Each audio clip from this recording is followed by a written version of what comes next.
I told my mom I thought I saw a werewolf, and my mom believed me. It was walking along a good probably 7 to 10 seconds before it had turned its head. That thing, that was no dog. That was too big to be a dog. That thing was bigger than me.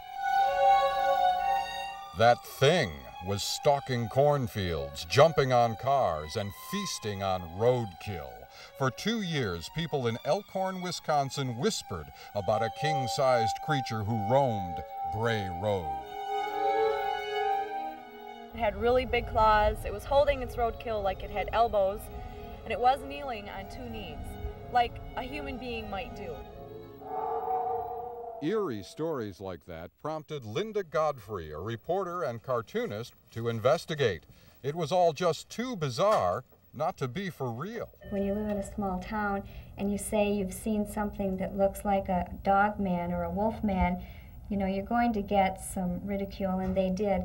So they had no reason to say this. Despite the ridicule, beast believers came forward in Godfrey's Beast of Bray Road article, like Doris Gibson, who'd seen it on Halloween night 1991. Driving down Bray Road, she had gotten out of her car when she thought she had hit an animal. It was foggy out and I was a little bit afraid.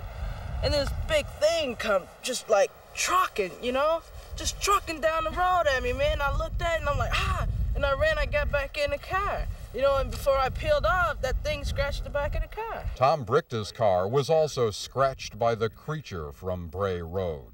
My adrenaline started pumping. I was scared. But this is a creature that likes to cross county lines. Tom saw it twice on Route 106. We were having a good time and stuff. We were singing to the oldies and jamming out and stuff. And then all of a sudden I noticed this on the side of the road. He was big and he looked intimidating. I was scared of his appearance. Back on Bray Road, Lori Andreezy remembers her close encounter with the creature in 1990. I saw it kneeling on the side of the road, and it was eating something. And I came up from behind it, and I slowed down because I thought it was a person at first. So I came up from behind it, and I realized it wasn't a person when I saw its pointy ears. From those descriptions, Linda drew up this composite picture of the beast. All agreed it was very big, with pointy ears and broad-chested with a shaggy coat, streaked with silver, gray, or black. It had brought its right hand up, stopped, looked over by the car, real nonchalant, and made eye contact with both Scott and I, and gave like this sneer, like it was challenging us. Like, you know, what are you gonna do about it? You know, I'm here, you're there. I'm bigger than you are. You can't do anything about it. But with all the sightings, no one knew if it was man, beast, or even a combination of the two. One person simply called it God's mistake. I would assume that what they saw was some sort of an animal, probably dog-like in nature, either a loose dog or a coyote. I just said, it's a big animal, and it's upset. It's really upset. If werewolves do exist, this is probably a werewolf. Hey, what are you doing? Once the W word was spoken, werewolf mania broke out in Elkhorn. T-shirts were gobbled up and personal capture permits were issued courtesy of Hairy Face. Even the local bakery made Beast of Bray Road cookies, touting them as werewolf cookies that will make you howl. Letters came pouring in. One in particular sent chills down Linda's spine. He said it was too large to be a wolf. It had a terribly unkempt look to its fur, wild, not normal. Elaine Bushman was describing what her husband Robert had witnessed in 1991. The Bushmans live in St. Nazian and were just passing through town when Robert spied the creature. They knew nothing of the beastly tales that haunted Elkhorn. I've never seen anything that would be dirty enough and for some reason or other scary enough to make you feel the hair lift up on your arms, you know? So, is it a dog, coyote, or werewolf? Believe what you will, but just remember, it's here, just waiting. It's your first look inside the house known as the Portal to Hell, a place where demons supposedly wrought havoc with a helpless family in horror straight out of The Exorcist. That the power of Christ compels you! This man just bought the notorious house in Gary, Indiana for the bargain basement price of $35,000. What compelled you to buy this house? I have a passion for investigating claims of paranormal. Zach Bagans is the host of the Travel Channel's Ghost Adventures. We spoke inside the front porch, the precise spot where a terrorized mom claims that horseflies mysteriously swarmed in the dead of winter, as they did in the Amityville Horror.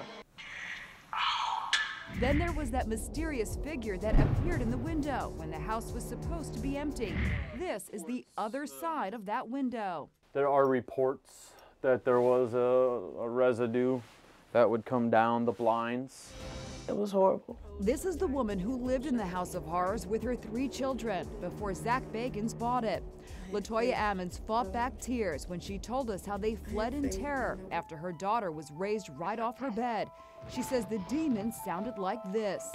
We've waited 5 months. It sounded like something dead. She says she anointed the rooms with holy oil and read aloud from the Bible, but the nightmare went on and listened to a sound that cannot be explained by police who looked into the mysterious goings-on. While 2 cops are talking in the basement, someone can be heard saying, "Hey." And brace yourself for what LaToya says happened to her son when she and her mom took him to the hospital. It's right out of the movie Poltergeist. He walked up the wall and did the backwards flip. How did everybody in the hospital react to your son walking up the wall? They took off and they ran. The doctor from the psych ward said that's not real. That's not human. No human can do that. Speaking of deep, mysterious voices, "You in there!" Those are the chilling words Captain Charles Austin will never forget. The 36-year veteran of the Gary, Indiana Police Department had just finished investigating strange occurrences in the house and was in his patrol car talking on the phone when he says something bizarre happened. All of a sudden, while I'm involved in this conversation, the AM/FM radio went to static and turned up very loud, and it said, "You in there?" And the person on the phone say, "What the hell was that?" And I say, "I don't know." What was your reaction? I was in shock. Enter Father Michael Maginot, a local priest who got permission from the Bishop of Gary, Indiana, to perform an exorcism on LaToya. Did you at one point believe this house was the portal to hell? There was a portal. LaToya moved out of the house and now lives many miles away. She knows her story is hard to believe. Some people claim that you made this all up, that this was some sort of an elaborate hoax. Is this a hoax? No, I don't feel that someone will have a reason to make something up like that. Do you believe that house is possessed by demons? I do. I feel that it's something very bad going on in that house. I love the movie Rosemary's Baby, and I was always very intrigued with how the baby would look since they never fully showed the baby, and the black crib and everything in the living room was just gorgeous to me. So I always wanted to have a little demon baby in a black crib in my living room. And now I do, so. It's a collection that might have some people running for the hills. More than 500 dolls, each one scarier than the next. Marilyn Mansfield of New York City has spent tens of thousands of dollars on the uniquely horrifying collection over the last 10 years. She takes care of them like they were her children. They really are like a part of the family. Luckily for her, everyone in the house, her husband and 2 children, are also into the collection. Can you imagine how hard it would be to wake up here if you weren't?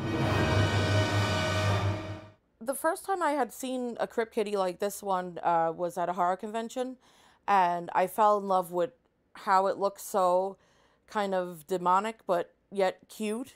And I've always been like into horror movies and stuff like that, so I just thought it was a perfect combination of scary and cute mixed together. And I'm a huge fan of dolls, been collecting them my whole life, so it was like everything in one. This is actually my first handmade crypt kitty, they're called. And this is little Marilyn Mansfield that my husband had made to look like me. What intrigues me about the demon babies and the horror babies is that they're complete fantasy. I mean, obviously, you know, babies don't have horns and fangs and things, but, you know, they're just fun. To me, it's just fun, and it's a piece of art, you know. because they are created by hand and all painted by hand. And it's really like, you know, just like a macabre piece of art to me. My horror collection is pretty extensive. I have, I would say, about 20 handmade crypt kitties, and they were all within hundreds of dollars. So they do get expensive. Now I make the zombie babies, which are reborns that I kind of zombify. So now I can make my own and stuff. To me, though, crypt kitties are the best when it comes to the horns and fangs and everything. So, I mean, if I wanted one like that, I would totally just get another crypt kitty. My favorite one is Carol Ann. She's a crypt kidlet, and yeah, she was kind of pricey. I got her years ago, and she was $800. The horror-related reborns and the more natural-looking reborns, the same care goes into both of them. I mean, they have to, you know, be dusted, and I change them. The hair has to be brushed, conditioned, that sort of thing. It depends, though, like if they have a wig or rooted hair. It's like all different things. The eyes you might want to clean with like a damp Q-tip. Just little things like that, you know, just to keep them in pristine condition, which I do. So it's usually some part of the day every day because there's just so many of them. And to do them all in one day would just be way too much. So there's not a day that goes by that I'm not doing something with the dolls. It's every single day. I remember one time I was walking with Chucky, and someone asked me, what would you do if Chucky came alive? And I said, I'd be thrilled.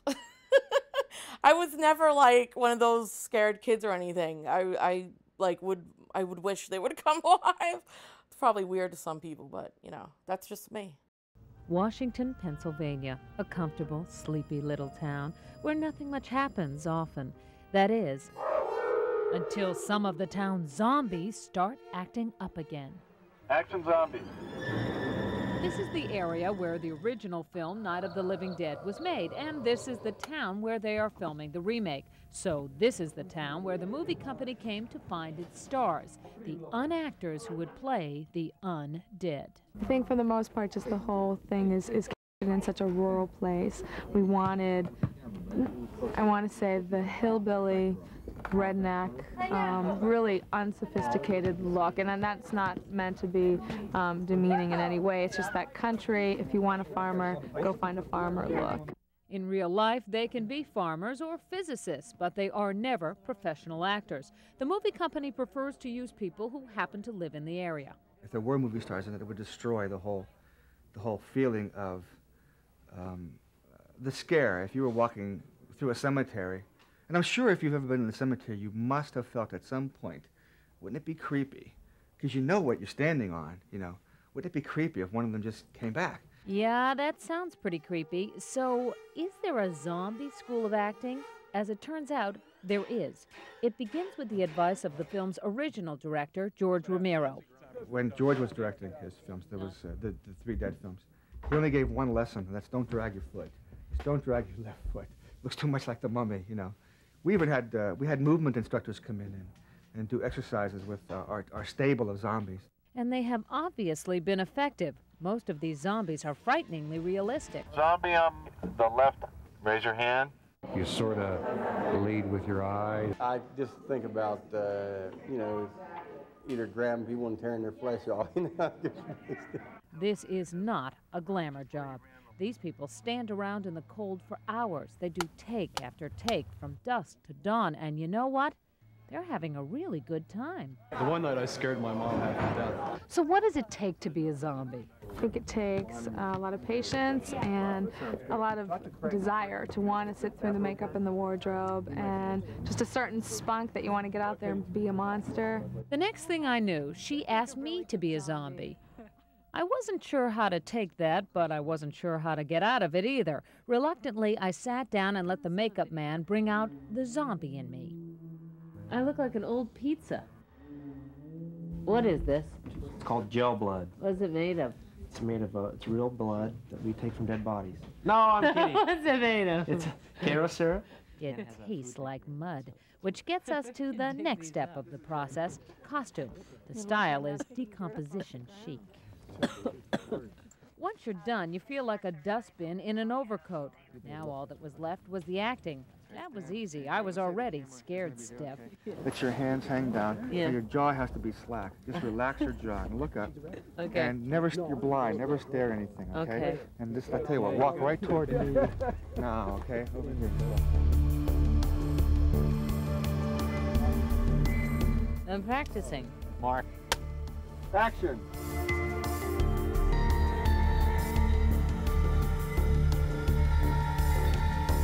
That's a cut. Well, I made it. I lived through my Hollywood debut, so to speak. I know I'm not much of an actress, but if a reviewer happens to see me and says that I'm lifeless and dead, I guess that'll be a compliment. There is something special about Charleston. People don't like to leave Charleston, even when they die. Some of the nation's most beautiful homes are in Charleston. They're hundreds of years old, and yet many believe their original owners are still hanging around. The James English house stayed in his family for 7 generations, and yet descendant Elizabeth Lucas is quite sure she's encountered long-lost limbs from the family tree. I have heard the parties downstairs on the first floor. Ghost parties? I assume they were ghost parties. In the middle of the night, I would hear them walking around on the wooden floors. I would hear them slamming doors. I would hear them walking all the way up to the 3rd floor. And when they would get to this step, I would say, "Who's there?" And they would just... Sally Weil, who spent a lot of time in the house, was a skeptic, but says she has changed her mind. I would come in the front, the porch, and on the way in there were 4 or 5 rockers along the porch, and just one of them would be rocking. The rest were not moving. I was told that this was the one chair that Mrs. Lucas sat in regularly every afternoon to rock. Another ghostly Charleston place, the Swordgate House, an old 1700s mansion that in the 1800s served as a school for very proper girls. They were locked behind iron gates and imposing brick walls to keep out amorous men. In the case of Marie Whaley, she was sent here because of a relationship with a suitor that wasn't proper for the family. The lovesick Miss Whaley climbed the wall, sneaked off to marry her man, and thereby wrecked the school's reputation. After the school shut down, the elegant old mansion sat empty for a long time, until eventually it found a new incarnation as the Swordgate Inn. Walter Barton ran the place, but started hearing complaints from guests, like a pair of honeymooners. It was the 3rd night, and at 1 o'clock in the morning, very frightened, they left the hotel and went to another one. The husband later blamed their departure on my ghost and how it scared his wife. The old place is shut down again for now. The ghosts, whom Barton says he's heard, have the run of the place. So, somewhere amid the dust and memories of centuries gone lies the answer to the question, are these old mansions truly the playgrounds of ghosts or of people's imaginations? These days, when one thinks of ghosts, it's something like this. Or when one thinks of mediums or channeling, it's more like this. Did he know someone by the name of Anna? Consuelo? Lucita? But that was before James Van Praagh. The lady standing over here, I think it's your mom. We'll find out more about it, but she just appears. There's also another lady behind her, which I believe would be her mother. Right. This California channeler is the hottest thing this side of the great beyond. He's dazzling followers and skeptics alike with what he calls his ability to speak with the dead. There is no such thing as death. Love continues. There are homes over there are trees over there are flowers and gardens. To them, we're the ghosts. They come down to this lower vibrations, denser earth world, and they can walk through walls, and they see us as forms. They don't see us solid. That's where you go when you pass over to a real solid world. The 39-year-old Van Praagh's best-selling book, Talking to Heaven, a medium's message of life after death, has sold more than 600,000 copies. But before the book started climbing the charts, Van Praagh made his living selling videotapes and delivering mass readings. He says he learned he had a special gift in the 1st grade. I said to my teacher, Mrs. Weinleck, I ran up to her and I said, "It's okay, John is fine, your son is fine. He just broke his leg, but he'll be fine." And she said, "What are you talking about?" And I said, "There was a car, he was hit by a car." About an hour later, the principal came in. She called out the teacher. The teacher came in crying. After school, she said to me, her son John was in a car accident. He was hit by a car. Wow. And she said, "You were right, his leg was broken." But as they say, seeing is believing, so I decided to give it a try. Soon, Van Praagh says he was talking with my mother, who passed away when I was in college. Your mother's speaking very, very strong, very, very fast, very, very quickly, and she's strong. I feel like her personality is a bit strong, too. Yep, okay? that's Mom. She said, "I'm with her all the time. I'm with her all the time." And she said, yes, she has flowers in her house. There are flowers there in the house. And I want to go to your living room, and there's something there with a pattern with the flowers. No, not in the living room. Where is it? The sitting room. The sitting room. Yeah. Because this is where your mother is with you. Cool. It is conceivable that everything Van Praagh said to me could have been gleaned from news articles on me over the years. Even so, he surprised me a bit. When you're in the kitchen, do you ever think, like, do you ever get a feeling when you're standing there in the kitchen of your mom? Because she said to me, I come to her in the kitchen, and I don't know what it means. That's because that's usually where I am, probably. Okay, and one more thing. Who's Kathy? My sister. Okay. She wants to give love. But until that day, Van Praagh had never heard of Norma Messing. She wanted to contact her Aunt Ruth, whose 1991 murder has never been solved. First, though, Van Praagh says some other relatives turned up. Who's Helen? My first husband's mother. Okay. She knows of you, and Helen wants to give you her love. Van Praagh says he then saw Norma's aunt. He had been told she was murdered, but nothing else. She was gasping for air. She's gasping for air. I will tell you this, I feel like they hit her. They hit her first. I feel she puts her hands up, which is weird. I get the putting hands up. Was she killed with hands? She was struck, first beaten with a cane. She raised her arm, probably that's what we got. Because her arm was broken, and then she was strangled. Okay. That's the gasping. Was she found in the bedroom, or in the bedroom, or right in the floor of the bedroom, or something? Yes. She said that. She sent me that thought, yeah? There were two people involved with this, okay?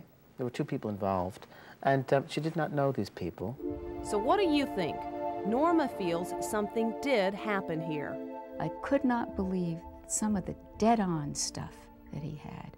Getting my first mother-in-law first, getting the picture of my first husband. When we do a successful communication, and the person realizes they are communicating with their loved one, and there indeed is no death, they can start to begin their life, and the grief is eliminated. The fear of death is eliminated. Van Praagh knows he'll always face skeptics, but he believes he has a gift that needs to be shared. Wouldn't it be a sin to keep it to myself, not share it with people?